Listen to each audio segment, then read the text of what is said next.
سرخ سلام، آپ سن رہے ہیں جدوجہد پوڈ کاسٹ، اور آج ہم بات کرنے جا رہے ہیں مزدوروں کے عالمی دن یعنی 1 مئی کی تاریخ کے حوالے سے۔ اس دن کی تاریخ شروع ہوتی ہے امریکہ کے شہر شکاگو سے۔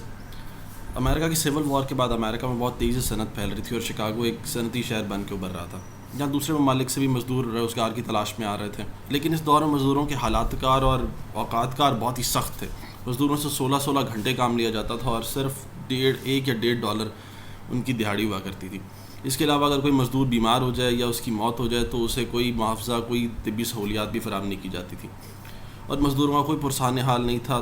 تمام اخبارات سرمایہ داروں کے کنٹرول میں تھے اور انہیں کے مفادات کی عکاسی کرتے تھے۔ ان حالات میں مزدوروں کے اندر اپنے حقوق کے حوالے سے شعور بیدار ہو رہا تھا، اور آگسٹ پائز جو کہ ایک جرمن انارکسٹ تھے، انہوں نے ایک اخبار نکالنا شروع کیا روزنامہ مزدور کے نام سے، اور البرٹ پارسنز جو کہ ایک انقلابی سوشلسٹ تھے اور انہوں نے امریکہ کی غلامی کے خلاف سول وار میں بھی حصہ لیا تھا، انہوں نے اسپیکٹیٹر کے نام سے ایک اخبار نکالنا شروع کیا تاکہ مزدوروں کو منظم کیا جا سکے۔ مزدور چاہتے تھے کہ ان کے اوقات کار کو کم کر کے 8 گھنٹے کر دیا جائے تاکہ انہیں تفریح اور آرام کا بھی وقت مل سکے، اور اس حوالے سے کچھ ریاستوں میں قوانین بھی پاس کیے گئے لیکن ان پہ کوئی عمل درآمد نہیں ہو سکا۔ پیٹر میگوائر جو کہ ایک سوشلسٹ رہنما تھے، انہوں نے کارپینٹرز بردرہڈ کے نام سے ایک تنظیم بنائی، اور ان کا کہنا تھا کہ اگر مزدور اوقات کار 8 گھنٹے کروانا چاہتے ہیں تو انہیں خود منظم ہونا پڑے گا اور ان 8 گھنٹوں کا نفاذ کرنا ہوگا۔ اس مطالبے کے ارد گرد اور بھی بہت سی تنظیمیں بنی، جن میں سے ایک کا نام نائٹس آف لیبر تھا، جو کہ 1869 میں بنی، اور جب وہ بنی تو اس میں صرف 9 ممبر تھے، پر 1884 تک اس میں 7,000 ممبر ہو چکے تھے، اور صرف 2 سال میں 1886 میں اس میں 7 لاکھ ممبر ہو چکے تھے۔ مزدوروں کو سمجھ آ گئی تھی کہ اگر انہیں اپنے مطالبات منوانے ہیں تو انہیں جدوجہد کرنی پڑے گی، اور دوسرے ممالک میں چل رہی مزدور تحریکوں کا بھی مزدوروں کے شعور پہ بہت گہرا اثر ہو رہا تھا۔ چونکہ بہت سے مزدور یورپ سے آئے ہوئے تھے تو سوشلسٹ نظریات سے بھی واقف تھے، اور 1871 میں ہونے والے پیرس کمیون، جس میں مزدوروں نے 2 مہینے تک پیرس پر قبضہ کر لیا اور اپنی حکومت قائم کر لی تھی، اس کا بھی مزدوروں کے شعور پہ بہت گہرا اثر ہوا تھا۔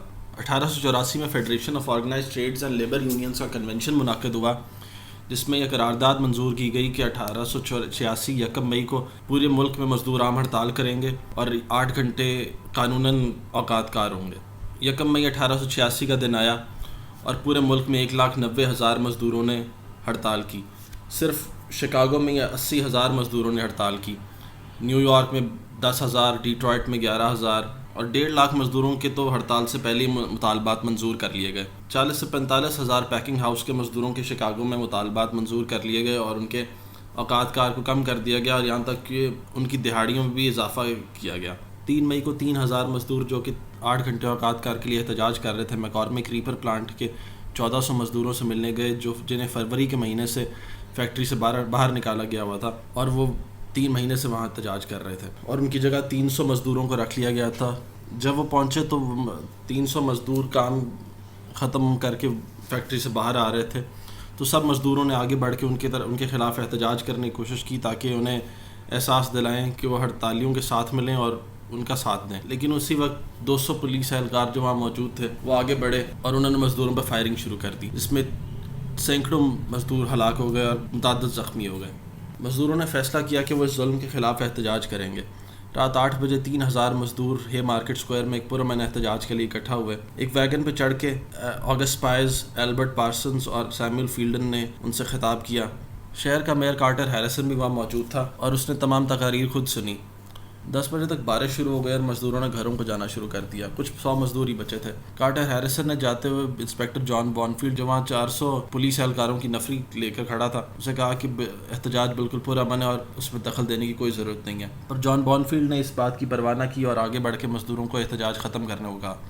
سیموئل فیلڈن جو اس وقت تقریر کر رہے تھے، انہوں نے کہا کہ احتجاج بالکل پرامن ہے اور یہاں پہ کوئی انتشار آمیز بات نہیں ہو رہی۔ اسی دوران ایک بم آ کے پولیس کے بیچ گرا، جس کے پھٹنے سے 7 پولیس اہلکار ہلاک ہو گئے اور 60 کے قریب زخمی ہو گئے۔ یہ آج تک پتہ نہیں چل سکا کہ وہ بم کس نے پھینکا تھا، پر پولیس نے مزدوروں پر فائرنگ شروع کر دی، اور چونکہ اندھیرا تھا تو فائرنگ کے دوران گولیاں لگنے سے پولیس کے کئی اہلکار بھی ہلاک ہو گئے۔ فائرنگ کے دوران سینکڑوں مزدور ہلاک، اور چونکہ بارش ہو رہی تھی تو ان کا خون سڑکوں پہ پھیل گیا، اور جو اپنے ساتھ سفید جھنڈے لائے ہوئے تھے پرامن احتجاج کے لیے، وہ سفید جھنڈے ان کے خون سے لال ہو گئے، اور یہی مزدوروں کے خون کا لال رنگ آگے چل کے سوشلزم اور کمیونزم کا سمبل بنا۔ اگلے دن سے مزدوروں نے یہ لال جھنڈے اپنے گھروں کے باہر احتجاجاً لٹکانے شروع کر دیے۔ اخبارات نے مزدوروں کے خلاف ایک شدید کیمپین شروع کر دی۔ سرمایہ داروں نے اس کیمپین کے لیے $1 لاکھ تک دیے۔ اخبارات نے مزدوروں کو گنڈے، بدماش، وحشی، چور، نہ جانے کیا کہا، یہاں تک کہا کہ وہ کمیونزم کی وحشت پھیل رہی ہے اور اگر اسے پھیلنے دیا گیا تو آوارگی، بدکاری اور جوئے بازی پھیل جائے گی۔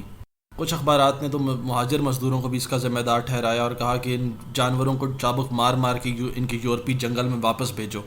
کچھ نے کہا کہ یہ نارکسٹوں کی بھڑکائی ہوئی آگ ہے، اور ایلبرٹ پارسنز اور آگسٹ پائز کے بارے میں کہا گیا کہ شہر میں 2 گنڈے پھر رہے ہیں، انہیں پکڑ کے ان کو نشان عبرت بنایا جائے۔ مزدوروں کے لیڈران کو پکڑنے کے لیے پولیس نے چھاپے مارنا شروع کیے۔ روزنامہ مزدور کے دفتر پہ چھاپا مارا اور آگسٹ پائز اور اس کے بھائی کو پکڑ لیا، پر بھائی کو بعد میں رہا کر دیا گیا۔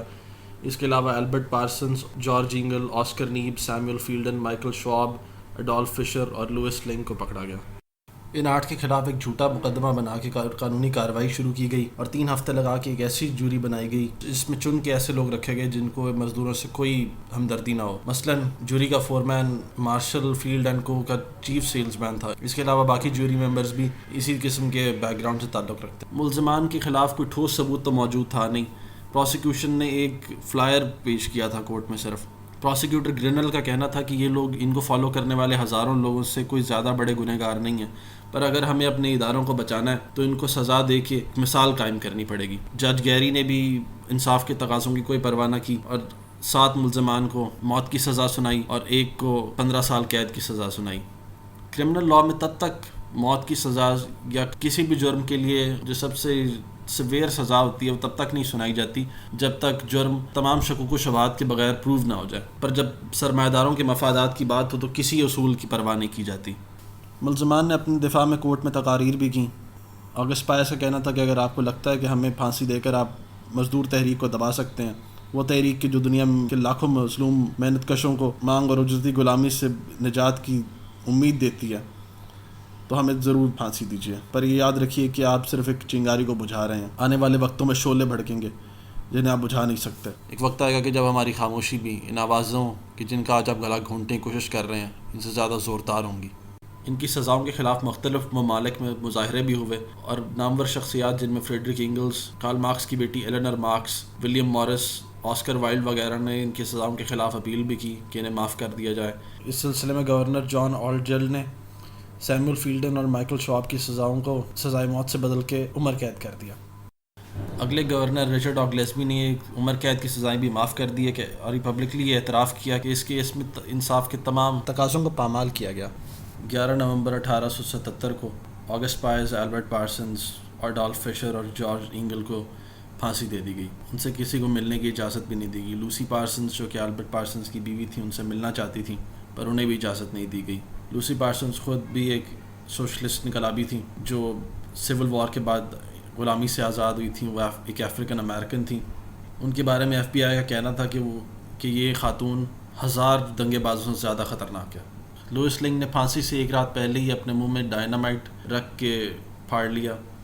اس سے ان کی اسی وقت موت تو نہ ہوئی، 6 گھنٹے تک وہ تڑپتے رہے۔ 3 فزیشنز نے ان کو بچانے کی کوشش کی پر وہ درد کی شدت سے دم توڑ گئے۔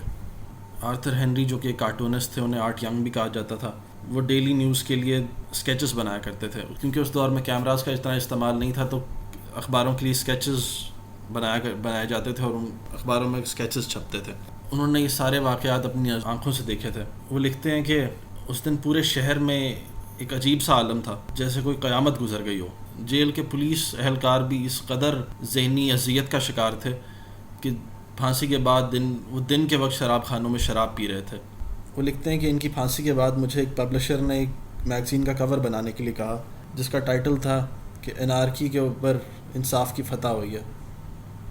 وہ کہتے ہیں کہ اگر مردے سن سکتے ہیں تو میں ان سے معافی مانگنا چاہتا ہوں کہ میں نے وہ کور بنایا، کیونکہ اتنی آوازیں تھیں جو اس ظلم کو جسٹیفائی کر رہی تھیں کہ ان کے شور میں صحیح اور غلط کا فیصلہ نہیں کر سکا اور بھٹک گیا۔ بعد میں آرٹ ینگ ایک سوشلسٹ ہو گئے تھے۔ ہے مارکیٹ کے ان شہداء کو شکاگو کی والڈہائم سیمیٹری میں دفنایا گیا اور ان کے لیے ایک مونیومنٹ بھی بنایا گیا جسے ہے مارکیٹ مارٹرز مونیومنٹ کہتے ہیں۔ 1879 میں پیرس میں ہونے والی سوشلسٹ انٹرنیشنل کی کانفرنس میں یہ قرارداد منظور کی گئی کہ 1 مئی کو ہر سال اب مزدوروں کے عالمی دن کے طور پر منایا جائے گا۔ یہ تھی 1 مئی کی عظیم داستان۔ امید ہے آپ سب کو پسند آئی ہوگی۔ کامنٹ کیجیے، سبسکرائب کیجیے اور اپنے دوستوں کے ساتھ شیئر کیجیے۔ شکریہ۔ انقلاب زندہ باد۔